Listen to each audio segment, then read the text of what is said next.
want to schedule an automatic shutdown for your PC? Then watch this video tutorial as we will show you different ways to set a timer that safely shuts down your computer on Windows. So for the first method, schedule it using Task Scheduler. So open Task Scheduler app, click Create Basic Task in the Actions panel, type in Shutdown Timer for the name, then click Next. Now you have to select when you want a task to activate, then click Next. After that, you have to enter the time and date, click Next, then select the program, choose Next,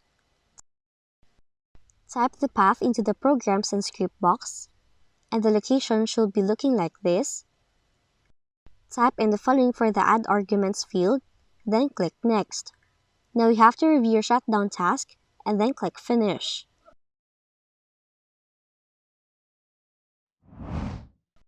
Another method you can try to do is schedule one-time shutdown.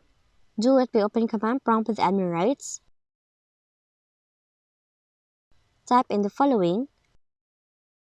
Replace the number in seconds with how long from now you want the computer to shut down. Now you have to take note that you have to edit it on seconds.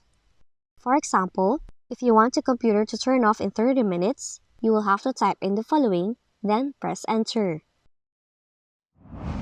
Lastly, create a shutdown shortcut. Do it by opening Notepad, and then enter the following code.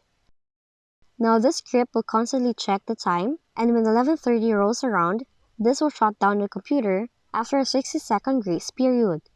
Now you can always replace the time of your choice in a 24-hour military time format.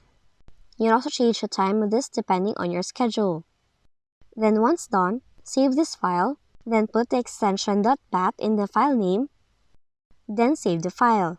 Now once you have saved the file, you can just double-click on it to schedule a shutdown. And those are the following ways on how you can automatically shut down your computer at a specific time in your Windows computer. If you found this video helpful, kindly like and subscribe. You may also click and turn on the notification bell so you can be notified from whenever we release new videos.